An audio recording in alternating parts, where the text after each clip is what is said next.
जय श्री राधे, जय श्री कृष्ण। मंदिर श्री बंसी वाले महात्मा यूट्यूब चैनल की ओर से हम आप सभी भक्तों का हार्दिक अभिनंदन करते हैं।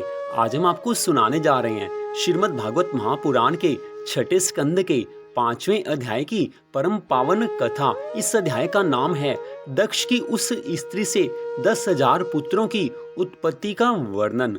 बोल श्री राधा कृष्ण भगवान की जय। बोल श्रीमद् भागवत महापुराण की जय।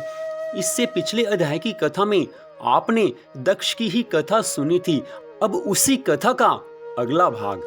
श्री सुखदेव जी महाराज कहने लगे हैं, हे राजा परीक्षित, दक्ष की उस स्त्री से जब 10,000 पुत्र उत्पन्न हुए तब दक्ष ने उन सब का नाम हर्यश्व रखकर उनसे कहा है कि पहले तुम लोग भगवान की तपस्या करो, उसके पश्चात संतान पैदा करना। ये बात सुनते ही वह 10,000 बालक पश्चिम दिशा में नारायण नामक तीर्थ पर जाकर जब भगवान की तपस्या और ध्यान करने लगे, उसी समय देवऋषि नारद जी ने उन पर कृपा करते हुए उनसे कहा है कि क्या तुम लोग जानते हो कि समस्त विश्व का उत्पन्न करता एक आदि पुरुष है और समस्त प्राणियों में उसी तेज का प्रकाश रहता है तथा उसी के तेज रूप शक्ति से समस्त प्राणी चलते फिरते हैं। महाप्रलय के पश्चात भी केवल वही अजन्मा आदि पुरुष शेष रहता है। अतः तुम लोग किस प्रकार जगत की रचना करोगे, क्योंकि तुम तो अभी बालक हो। पृथ्वी का अंत और उस स्थान को जहाँ पर जाने के बाद कोई वापस नहीं लौटता है, तुमने वो भी नहीं देखा है। बहुरूपिणी स्त्री को जो नित्य नवीन पुरुष की कामना करती रहती है, तुम नहीं जानते हो, और व्यभिचारिणी स्त्री के पति को भी तुम नहीं पहचानते हो। एक नदी में दोनों ओर धाराएं प्रवाहित होती हैं, उससे भी तुम नहीं जानते हो। 25 पदार्थों का ग्रह जो बना हुआ है और एक हंस है, उससे भी तुमने नहीं देखा है। 25 पदार्थों का जो ग्रह बना हुआ है और एक हंस है, उसे भी तुमने अभी तक नहीं देखा है। तीखी धार के चक्र को भी तुम नहीं जानते हो। अतः इन सब बातों को सोचकर जगत को पैदा करना और अपने पिता की आज्ञा का पालन भी करना। जब देवऋषि नारद जी इस तरह की कहानी की तरह ये ज्ञानोपदेश देकर चले गए, तब उन बालकों ने आपस में बैठकर अपने हृदय में ये विचार किया है कि पृथ्वी तो जीव है और उसका अंत में मोक्ष है। अतः जब तक हम उसको न जान लेंगे तब तक संसार की रचना कैसे कर सकेंगे। वह आदि पुरुष स्वयं श्री नारायण भगवान है, इसलिए उनकी दया दृष्टि के बिना हम कुछ भी नहीं कर सकेंगे। वह स्थान वैकुंठ धाम है, जहाँ पर गया हुआ प्राणी पुनः इस जगत में वापस नहीं लौटता है। अतः उसको देखे बिना हमसे कुछ नहीं हो सकता। बहुरूपिणी जो स्त्री है, उसे ही बुद्धि जानो, उसको एकाग्रचित्त किए बिना हम संसारी प्राणियों की रचना किसी भी प्रकार नहीं कर सकते। जो व्यभिचारिणी स्त्री का पुरुष जीव है, जब वही इस संसारिक माया जाल में फंस गया है, तब उसको इस संसार से अलग किए बिना हम सृष्टि की रचना कैसे कर सकेंगे। दोनों ओर प्रवाहित होने वाली नदी को भगवान की माया ही समझो, क्योंकि इस संसार में एक प्राणी मरता है और दूसरा प्राणी जन्म लेता है तथा एक घर में आनंद का उत्सव होता है तो ठीक दूसरे घर में रोना पीटना होता है। अतः जब तक हम इस माया को नहीं जान लेंगे तब तक हमसे सृष्टि निर्माण होना कठिन है। 25 तत्वों द्वारा इस शरीर का निर्माण हुआ है और इसी में उस आदि पुरुष परमेश्वर का तेज प्रकाशित है। अतः उसे जाने बिना हम कुछ भी नहीं कर सकते। हंस ही वेद शास्त्र हैं, जिनका की वचन ही मुक्ति का दाता है, इसलिए उसको जाने बिना हमसे सृष्टि की रचना हो ही नहीं सकती। तीखी धार के चक्र को ही मृत्यु जानना चाहिए, जो समस्त विश्व का संहार करता है। उसे जाने बिना हम सृष्टि की वृद्धि कर ही नहीं सकते। उन समस्त बातों पर विचार करते हुए जब दक्ष के उन पुत्रों ने सृष्टि का निर्माण करके वृद्धि करना ठीक नहीं समझा, उसके पश्चात ज्ञान प्राप्त होने से उनका अंतःकरण निर्मल और पवित्र हो गया। तब वे लौटकर अपने घर वापस नहीं आए और परमहंस होकर जन्म मरण से मुक्त हो गए हैं। देवऋषि नारद जी के दिए हुए ज्ञान के अनुसार उन्होंने भगवान की भक्ति में अपना मन लगाया है और वापस घर नहीं गए हैं। वो भगवान की भक्ति में अपने मन को लगाकर परमहंस होकर और भगवान को याद करके इस जीवन से मुक्त हो गए हैं। इधर दक्ष ने देखा है कि काफी समय व्यतीत हो गया है और मेरे पुत्र लौट कर नहीं आए हैं। तब दक्ष ने ये जान लिया कि देवऋषि नारद जी ने ज्ञान का उपदेश देकर हमारे सभी पुत्रों को विरक्त कर दिया है। ऐसा सोचकर दक्ष ने पुनः उस स्त्री से 1000 पुत्र और पैदा किए हैं। उनका नाम सबल रखकर उनसे कहा है कि पहले तुम वन में जाकर श्री नारायण जी भगवान का तप करो। जब वे लोग उसी स्थान पर जहां उनके भाई थे वहां पहुंचे हैं, तब उस समय भी देवऋषि नारद जी ने वहां आकर उनसे ऐसा ज्ञान का उपदेश किया कि वे भी संसार से विरक्त होकर परमहंस हो गए हैं। ये समाचार सुनते ही दक्ष ने क्रोध में आकर कहा है कि देवऋषि नारद जी ने हमारे 11,000 पुत्रों को ज्ञान का उपदेश देकर विरक्त कर दिया है, अतः अब इस सृष्टि की वृद्धि कैसे हो सकेगी।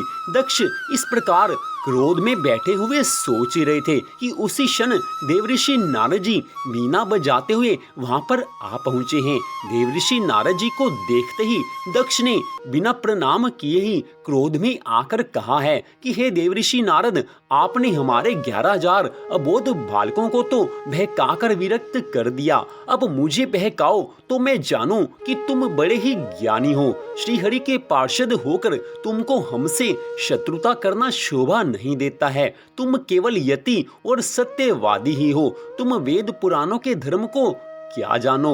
मनुष्य को देव ऋण, पितृ ऋण और ऋषि ऋण, इन तीनों ऋणों से अवश्य ही ऋण होना चाहिए। इन तीनों ऋणों को चुकाना सबका धर्म होता है। अतः वह मेरे बालक अभी इन तीनों ऋणों से मुक्त नहीं हुए थे, फिर तुमने किस लिए उनको ज्ञान का उपदेश देकर विरक्त कर दिया है। क्या तुम स्त्री पुत्र आदि के गृहस्थ आश्रम में रहना उचित नहीं समझते, जो गृहस्थी शास्त्र के अनुसार अपने धर्म कर्म का पालन करते रहते हैं, भगवान की भक्ति में मन लगाकर अपने गृहस्थ धर्म का पालन करते हैं, वह निस्संदेह योगी और परमहंसों की गति को प्राप्त करते हैं। जो भगवान के ध्यान में अपने मन को लगाता है वो घर में रहकर भी परमात्मा को प्राप्त कर सकता है। तुमने वेद शास्त्रों का धर्म निषेध समझा, अतः मैं ईश्वर से प्रार्थना करता हूँ कि तुम 2 घड़ी से अधिक एक स्थान पर ना ठहरो। यदि ठहर भी जाओगे तो तुम्हारे सिर में पीड़ा होने लग जाए। दक्ष ने इस प्रकार नारद जी को शाप दिया है। आज दक्ष ने क्रोध के आवेश में आकर देवऋषि नारद जी को इस प्रकार शाप दे दिया है। यद्यपि देवऋषि नारद जी भी उसे शाप दे सकते थे, परंतु नारद जी ने दक्ष को श्री नारायण जी का दास जानकर कोई शाप नहीं दिया है और हंसते हुए मुस्कुराते हुए वीणा बजाते हुए वहां से चल दिए।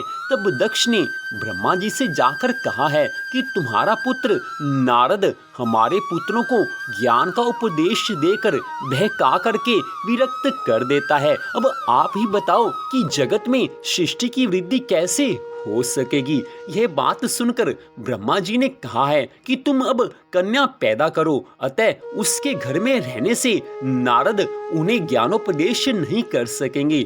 स्त्रियां घर से बाहर ज्यादा नहीं निकलती हैं, इसलिए देवऋषि नारद जी उनको किसी तरह से ज्ञान का उपदेश नहीं दे सकेंगे। अतः उनसे सांसारिक प्राणियों की भी अधिक वृद्धि हो जाएगी। श्री सुखदेव जी महाराज ने बड़ी सुंदर कथा का आज वर्णन किया है। इस कथा में उन्होंने स्पष्ट बताया है कि देवऋषि नारद जी के द्वारा ज्ञान दिए जाने पर दक्ष के सभी 11,000 पुत्र इस संसार से विरक्त हो गए हैं। तो इस बात से स्पष्ट पता चलता है कि अगर किसी साधु ज्ञानी भगवान के भक्त का, किसी सिद्ध महात्मा का सत्संग प्राप्त हो जाए तो मनुष्य माया में नहीं फंस सकता। इसलिए हमारे गृहस्थ धर्म में सबसे पहले ये जरूरी बताया गया है कि किसी सिद्ध महात्मा, गुरु महाराज, संत महात्माओं के पास जाकर भगवान की कथा सुननी चाहिए। आज के इस कलयुग में अगर किसी संत महात्मा से, सिद्ध महापुरुष से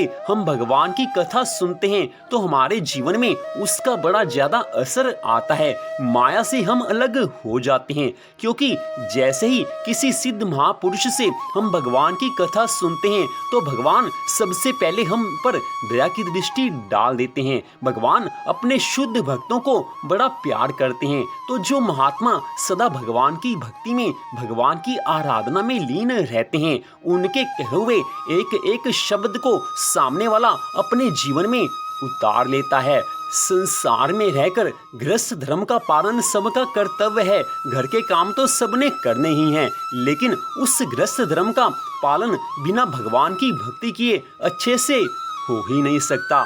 जब तक भगवान का सहारा नहीं होता, भगवान की कृपा नहीं होती, भगवान की दया दृष्टि नहीं होती, तब तक हम लाख कोशिश कर लें, हमारे जीवन में सुख, शांति, आनंद आ ही नहीं सकते। थोड़े से क्षण के लिए, कुछ पैसे से हमारे जीवन में सुख आ सकते हैं, लेकिन सदा रहने वाला सुख, सदा के लिए मिलने वाली शांति और सदा रहने वाला आनंद तो भगवान की भक्ति से ही मिलता है। यही तो बात देवऋषि नारद जी ने दक्ष के उन सभी 11,000 पुत्रों को समझाई है कि जिसको समझकर सब विरक्त हो गए हैं। लेकिन आज के इस समय में हम गृहस्थ से अलग नहीं हो सकते, हम तो तपस्या करने नहीं जा सकते। हमें तो गृहस्थ में रहकर, अपने घर में रहकर ही भगवान को प्रसन्न करना है, और हम सब के लिए भगवान की यही आज्ञा है। श्रीमद् भागवत महापुराण में बार बार इस बात को कहा गया है कि गृहस्थ में रहकर भगवान को प्रसन्न करना है, भगवान की कथा सुननी है, भगवान के मंगलमय नामों का जाप करना है,